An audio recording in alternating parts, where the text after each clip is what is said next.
Capítulo 41. O sonho de Faraó. Ao final de 2 anos, o faraó teve um sonho. Ele estava em pé junto ao rio Nilo.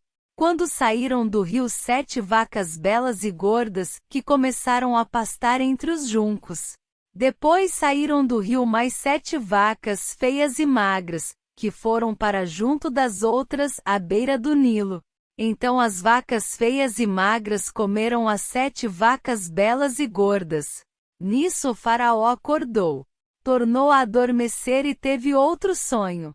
7 espigas de trigo graúdas e boas cresciam no mesmo pé. Depois brotaram outras 7 espigas, mirradas e ressequidas pelo vento leste. As espigas mirradas engoliram as 7 espigas graúdas e cheias. Então o faraó acordou. Era um sonho. Pela manhã, perturbado, mandou chamar todos os magos e sábios do Egito e lhes contou os sonhos, mas ninguém foi capaz de interpretá-los. Então o chefe dos copeiros disse ao faraó: "Hoje me lembro de minhas faltas." Certa vez o faraó ficou irado com 2 dos seus servos e mandou prender-me junto com o chefe dos padeiros, na casa do capitão da guarda. Certa noite cada um de nós teve um sonho, e cada sonho tinha uma interpretação. Pois bem, havia lá conosco um jovem hebreu, servo do capitão da guarda. Contamos a ele os nossos sonhos, e ele os interpretou, dando a cada um de nós a interpretação do seu próprio sonho. E tudo aconteceu conforme ele nos dissera. Eu fui restaurado à minha posição, e o outro foi enforcado.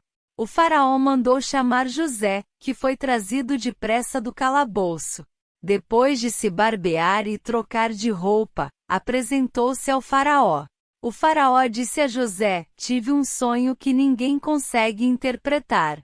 Mas ouvi falar que você, ao ouvir um sonho, é capaz de interpretá-lo." Respondeu-lhe José: "Isso não depende de mim, mas Deus dará ao faraó uma resposta favorável." Então o faraó contou o sonho a José. "Sonhei que estava em pé, à beira do Nilo. Quando saíram do rio 7 vacas belas e gordas que começaram a pastar entre os juncos. Depois saíram outras 7 raquíticas, muito feias e magras. Nunca vi vacas tão feias em toda a terra do Egito. As vacas magras e feias comeram as 7 vacas gordas que tinham aparecido primeiro. Mesmo depois de havê-las comido, não parecia que o tivessem feito, pois continuavam tão magras como antes. Então acordei. Depois tive outro sonho. Vi 7 espigas de cereal, cheias e boas, que cresciam no mesmo pé. Depois delas brotaram outras 7 murchas e mirradas, ressequidas pelo vento leste. As espigas magras engoliram as 7 espigas boas. Contei isso aos magos, mas ninguém foi capaz de explicá-lo. O faraó teve um único sonho, disse-lhe José. Deus revelou ao faraó o que ele está para fazer. As 7 vacas boas são 7 anos, e as 7 espigas boas são também 7 anos. Trata-se de um único sonho. As 7 vacas magras e feias que surgiram depois das outras, e as 7 espigas mirradas, queimadas pelo vento leste, são 7 anos. Serão 7 anos de fome. É exatamente como eu disse ao faraó. Deus mostrou ao faraó aquilo que ele vai fazer. 7 anos de muita fartura estão para vir sobre toda a terra do Egito. Mas depois virão 7 anos de fome. Então todo o tempo de fartura será esquecido, pois a fome arruinará a terra. A fome que virá depois será tão rigorosa que o tempo de fartura não será mais lembrado na terra. O sonho veio ao faraó 2 vezes porque a questão já foi decidida por Deus, que se apressa em realizá-la. Procure agora ao faraó um homem criterioso e sábio e ponha-o no comando da terra do Egito. O faraó também deve estabelecer supervisores para recolher 1/5 da colheita do Egito durante os 7 anos de fartura. Eles deverão recolher o que puderem nos anos bons que virão e fazer estoques de trigo que, sob o controle do faraó, serão armazenados nas cidades. Esse estoque servirá de reserva para os 7 anos de fome que virão sobre o Egito, para que a terra não seja arrasada pela fome. O plano pareceu bom ao faraó e a todos os seus conselheiros. Por isso o faraó lhes perguntou: será que vamos achar alguém como este homem, em quem está o Espírito Divino? Disse, pois, o faraó a José: uma vez que Deus lhe revelou todas essas coisas, não há ninguém tão criterioso e sábio como você. Você terá o comando de meu palácio, e todo o meu povo se sujeitará às suas ordens. Somente em relação ao trono serei maior que você, José, governador do Egito. E o faraó prosseguiu: entrego a você agora o comando de toda a terra do Egito.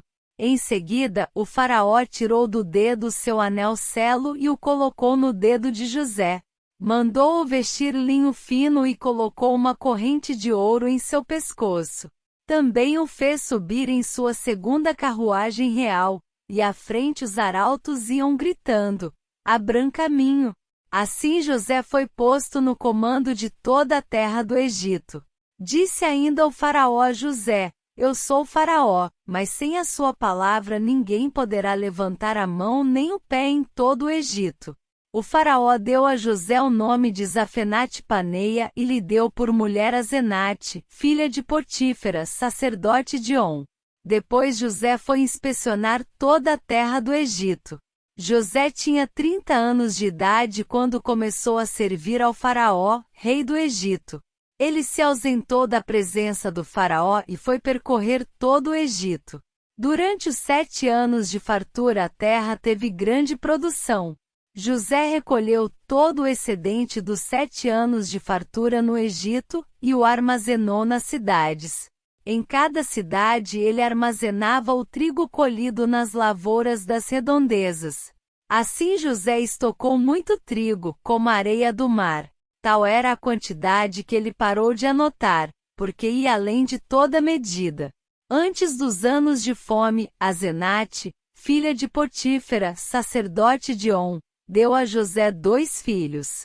Ao primeiro, José deu o nome de Manassés, dizendo: Deus me fez esquecer todo o meu sofrimento e toda a casa de meu pai. Ao segundo filho, chamou Efraim, dizendo: Deus me fez prosperar na terra onde tenho sofrido. Assim chegaram ao fim os 7 anos de fartura no Egito. E começaram os 7 anos de fome, como José tinha predito. Houve fome em todas as terras, mas em todo o Egito havia alimento.